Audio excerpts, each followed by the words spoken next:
Hello friends, very good morning. आज हम एक और नया टॉपिक लाए हैं आपके जेआईबी सीआईबी के एग्ज़ाम के लिए। तो फ्रेंड्स, एक रिक्वेस्ट है आपसे कि आप इस व्हाट्सअप नंबर पे ज्वाइन कर लें 8279470702, जहाँ की आपको जेआईबी सीआईबी और डीबीएफ के नोट्स फ्री ऑफ कॉस्ट मिलने वाले हैं। तो फ्रेंड्स, आज का टॉपिक स्टार्ट करते हैं, सीआरआर एसएलआर। फ्रेंड्स, पहले समझ लेंगे कि सीआरआर एसएलआर होता क्या है। सीआरआर क्या है? Cash reserve ratio. मतलब जैसे बैंक डिपॉजिट्स लेता है, कहाँ से डिपॉजिट लेता है? पब्लिक से। आपको पता है, सेविंग अकाउंट खोल के या एफडी या आरडी खोल के जो पैसा लेता है, तो उससे क्या करता है, ये 4% सीआरआर के फॉर्म में रख देता है अलग, है ना। अभी कई बार तो बैंक्स ने रिक्वेस्ट भी करी है आरबीआई से कि ये सीआरआर वाला कॉन्सेप्ट ख़त्म हो जाना चाहिए, लेकिन अभी तक हुआ नहीं है। इससे क्या प्रॉब्लम आती है कि देखो, अगर मान लो बैंक ने 100 रुपये सेविंग में लिए हैं, सेविंग के थ्रू फंड्स लिए हैं, तो 4% तो उसको जो है सीआरआर में देना पड़ता है, और 24% के अराउंड जो है उसको एसएलआर के फॉर्म में देना पड़ता है। ठीक है, तो बचा उसके पास में क्या, 28% तो इसमें से ही माइनस हो गया है ना। तो उसके पास में 75% से भी कम पैसा बच जाता है, जो कि वो फर्दर लैंडिंग करता है, उससे उसको कमाना होता है ना। अब वो पता है कि बैंक की मेन इनकम जो कहाँ से होती है, लैंडिंग से, है ना। जितना वो पैसा लैंड करेगा उतना ही ज़्यादा उसको ब्याज आएगा, उसी से ही वो जो है सेविंग पे इंटरेस्ट या आरडी एफडी पे इंटरेस्ट देता है। ठीक है, तो सीआरआर आर प्रेस्क्राइब्ड है 4% of the net demand and time liabilities के। ठीक है, और शेड्यूल कमर्शियल बैंक्स को ये मेंटेन करना जरूरी है।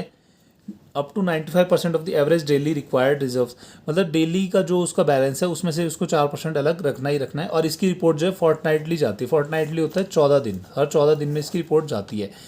अगर मान लो ये बैलेंस नहीं मेंटेन करता है बैंक, तो उसको क्या होता है, आरबीआई पेनल्टी लगाता है, कितनी, 3% की। ठीक है, per day.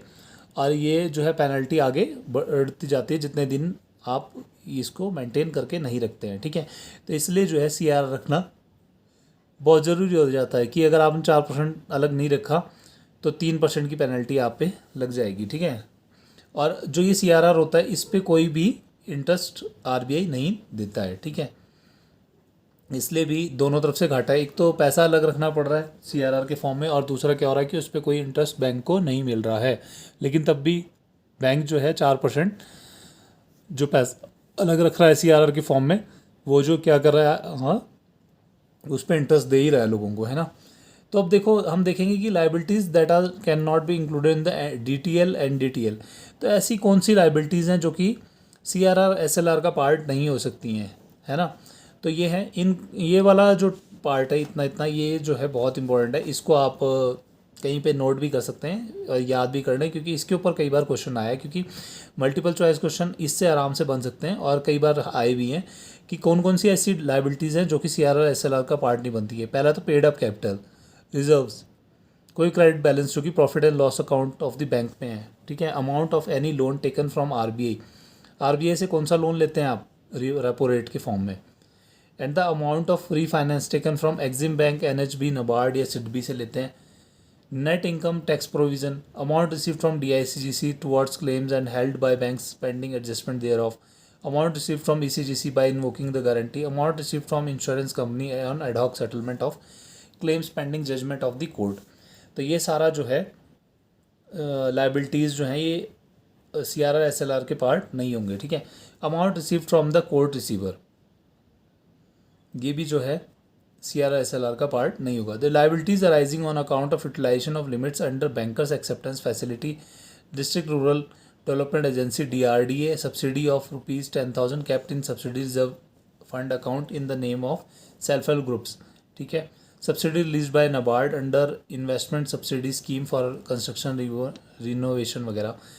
Net unrealised gain loss arising from derivatives transaction under trading portfolio, income flows received in advance, bill रीडिस्काउंटेड bye a bank. ये सारी चीज़ें जो हैं ये आपका एनडीटीएल का पार्ट नहीं होंगी। ठीक है, एग्जम्प्टेड कैटेगरी, मतलब ऐसी कौन सी कैटेगरी हैं जो कि एग्जम्प्टेड हैं, तो ये हैं schedule commercial banks are exempted for maintaining CRR on the following liabilities. मतलब ऐसी ये सारी लाइबिलिटीज़ है जिस पे कि उसको सीआरआर मेंटेन नहीं करना पड़ता। कौन कौन सी हैं वो देखते हैं। क्रेडिट बैलेंस इन एसीयू अकाउंट, ठीक है, ये जब हम ECB वगैरह पढ़ा था तब हमने ACU के बारे में पूरा बताया था। Demand and time liabilities in respect of their offshore banking units OBU, eligible amount of incremental FCNRB NRE deposit of maturities of 3 years and above from the base date of July 2013 outstanding as on March 7 2014 till the maturities of withdrawal, minimum of eligible credit and outstanding long term bonds to finance infrastructure loans and affordable housing loans। तो ये सब चीज़ों में जो है रियायत दी हुई है।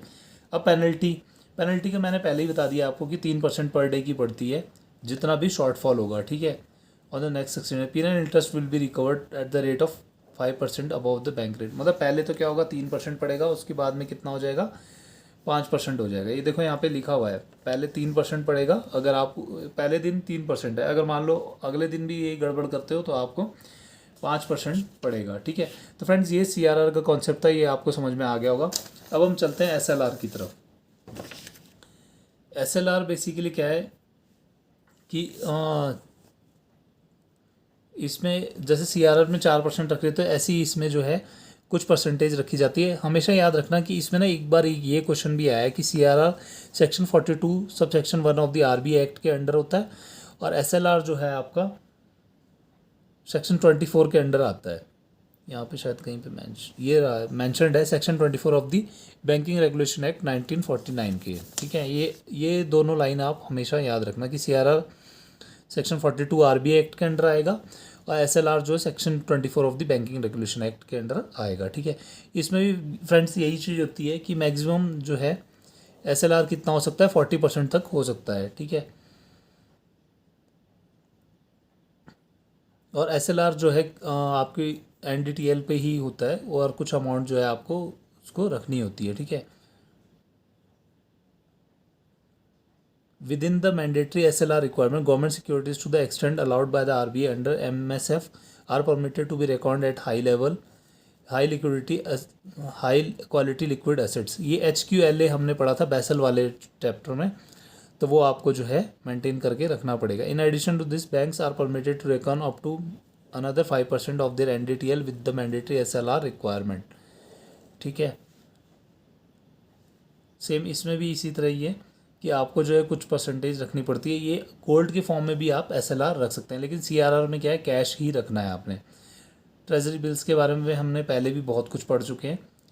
तो पेनल्टीज़ ऑफ नॉन मेंटेनेंस, तो इसमें भी यही होता है कि पहले 3% पड़ेगा फर्स्ट डे में, और अगर और करते जाओगे गड़बड़ तो फिर अगले दिन से 5% आपको पेनल्टी पड़ेगी।